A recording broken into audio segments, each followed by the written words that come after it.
पुरुवंश का वर्णन। जन्मेजय ने कहा, भगवान, मैं अब पुरुवंश के यशस्वी राजाओं की वंशावली सुनना चाहता हूँ। मैं जानता हूँ कि इस वंश में शील, शक्ति अथवा संतान से हीन कोई भी राजा नहीं हुआ है।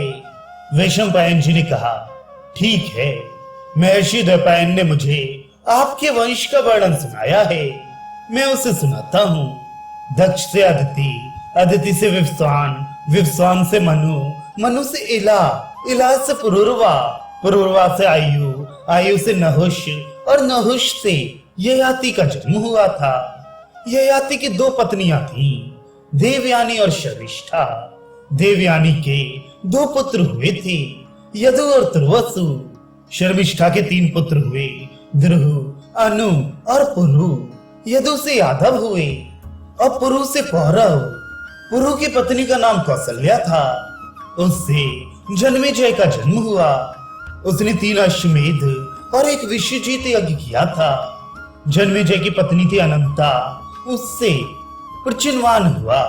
प्रचिनवान की पत्नी थी अश्मकी, उससे संयाति हुआ। संयाति की वरांगी नामक पत्नी से अहियाति का जन्म हुआ। अहमयाति की पत्नी भानुमति के गर्भ से सार्वभौमक नामक पुत्र का जन्म हुआ। सार्वभौम की पत्नी सुनंदा से जयसेन की उत्पत्ति हुई। जयसेन का विवाह हुआ सुश्रुवा से, उसके गर्भ से अवाचीन का जन्म हुआ। अवाचीन की पत्नी मर्यादा से अरही हुआ। अरही की खलवांगी पत्नी से महाभौम, महाभौम की सुयज्ञा से अयुतनाई, अयुतनाई की कामा से अक्रोधन, अक्रोधन की करम्बा से देवातिथि, देवातिथि की मर्यादा से अर्हे और अर्हे की सुदेवा पत्नी से ऋक्ष नामक पुत्र का जन्म हुआ। ऋक्ष की ज्वाला नामक पत्नी से मतिनार का जन्म हुआ। उसने सरस्वती के तट पर 12 वर्ष तक सर्वगुण संपन्न यज्ञ किया। यज्ञ समाप्त होने पर सरस्वती से उसने विवाह कर लिया। उसके गर्भ से तंसु हुआ। तंसु की पत्नी कालिंगी से इलिन हुआ। इलिन की स्त्री रथंतरी से दुष्यंत आदि 5 पुत्र हुए। दुष्यंत की भार्या शकुंतला से भरत हुआ। भरत की पत्नी सुनंदा से भूमन्यु, भूमन्यु की पत्नी विजया से सुहोत्र और सुहोत्र की सुवर्णा नामक पत्नी से हस्ती का जन्म हुआ। उन्होंने ही हस्तिनापुर बसाया। हस्ती की पत्नी यशोधरा के गर्भ से विकुंठन और विकुंठन की सुदेवा से अजमील, अजमील की विभिन्न पत्नियों से 124 पुत्र हुए। सभी विभिन्न वंशों के प्रवर्तक हुए। उनमें भरत वंश के प्रवर्तक का नाम था संवरण।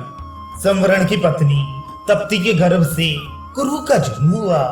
कुरु की पत्नी शुभांगी से विदुरथ, विदुरथ की संप्रिया से अनुष्या, अनुष्या की अमृता से परीक्षित, परीक्षित की सुयशा से भीमसेन, भीमसेन की कुमारी से प्रतिश्रवा और प्रतिश्रवा के प्रतीप हुए। प्रतीप की पत्नी सुनंदा के गर्भ से 3 पुत्र हुए, देवापी, शांतनु और बाहिक। देवापी बचपन में ही तपस्या करने चले गए। शांतनु राजा हुए। वे जिस बूढ़े को अपने हाथों से छू देते थे वह फिर जवान और सुखी हो जाता था। इसी से उनका नाम शांतनु पड़ा। शांतनु का विवाह भागीरथी गंगा से हुआ था, जिससे देवव्रत का जन्म हुआ। वे जगत में भीष्म के नाम से प्रसिद्ध हैं। भीष्म ने अपने पिता की प्रसन्नता के लिए सत्यवती के साथ उनका विवाह करा दिया था। उसके गर्भ से विचित्रवीर्य और चित्रांगद 2 पुत्र हुए। चित्रांगद बचपन में ही गंधर्व के हाथ से युद्ध में मारा गया। विचित्रवीर्य राजा हुआ। उसकी 2 स्त्रियां थीं, अंबिका और अंबालिका। वे संतान होने के पहले ही मर गया। उसकी माता सत्यवती ने सोचा कि अब तो दुष्यंत के वंश का उच्छेद हुआ। उसने व्यास का स्मरण किया और उनके आने पर कहा कि तुम्हारा भाई विचित्रवीर्य बिना संतान के ही मर गया, तुम उसकी वंश रक्षा करो। व्यास जी ने माता की आज्ञा स्वीकार करके अंबिका से धृतराष्ट्र, अंबालिका से पांडु और उसकी दासी से विदुर को उत्पन्न किया। व्यास जी के वरदान से धृतराष्ट्र के 100 पुत्र हुए। उनमें 4 प्रधान थे, दुर्योधन, दुशासन, विकर्ण और चित्रसेन। पांडु की पत्नी कुंती से 3 पुत्र हुए, युधिष्ठिर, भीमसेन और अर्जुन। उनकी दूसरी पत्नी माद्री से 2 पुत्र हुए, नकुल और सहदेव। द्रुपद राज की पुत्री द्रौपदी से 5 का विवाह हुआ। द्रौपदी के गर्भ से 5 पांडवों की क्रमशः प्रतिविधिन्ने, सुतसोम, श्रुतकीर्ति, शतानिक और श्रुतकर्मा का जन्म हुआ। युधिष्ठिर की एक और पत्नी थी, उसका नाम था देविका। उसके गर्भ से बौदेय हुआ। भीमसेन ने काशी राज की कन्या बलंधरा से सर्वंग नाम का पुत्र उत्पन्न किया। अर्जुन ने भगवान श्री कृष्ण की बहन सुभद्रा से विवाह करके अभिमन्यु नामक पुत्र उत्पन्न किया। वह बड़ा गुणवान और भगवान श्री कृष्ण चंद्र का प्रीत पात्र था। नकुल की पत्नी करेणुमति से निर्मित्र और सहदेव की पत्नी विजया के गर्भ से सुहोत्र का जन्म हुआ। भीमसेन के इनसे पहले हिडिंबा के गर्भ से घटोत्कच नाम का पुत्र पैदा हो चुका था। इस प्रकार पांडवों के 11 पुत्र हुए, परंतु वंश का विस्तार अभिमन्यु से ही हुआ।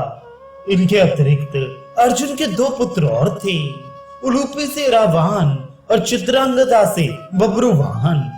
वे दोनों अपनी माता के साथ नाना के घर पर रहे और उन्हीं के उत्तराधिकारी हुए। अभिमन्यु का विवाह विराट कुमारी उत्तरा के साथ हुआ था। इसके गर्भ से एक मृत बालक का जन्म हुआ, जिसे भगवान श्री कृष्ण ने जीवित किया। उसकी मृत्यु अश्वत्थामा के अस्त्र से हुई। कुरुवंश के परक्षीण होने पर उसका जन्म हुआ था, इसलिए वह परीक्षित के नाम से प्रसिद्ध हुआ। परीक्षित की पत्नी माद्रवती के पुत्र आप हैं। आपकी बहुष्टमा नाम की पत्नी से 2 पुत्र हुए हैं, शतानीक और शंकुकर्ण। शतानीक के भी 1 पुत्र हो चुका है, अश्वमेध दत्त। इस प्रकार मैंने आपके प्रश्न के अनुसार पुरुवंश का वर्णन किया।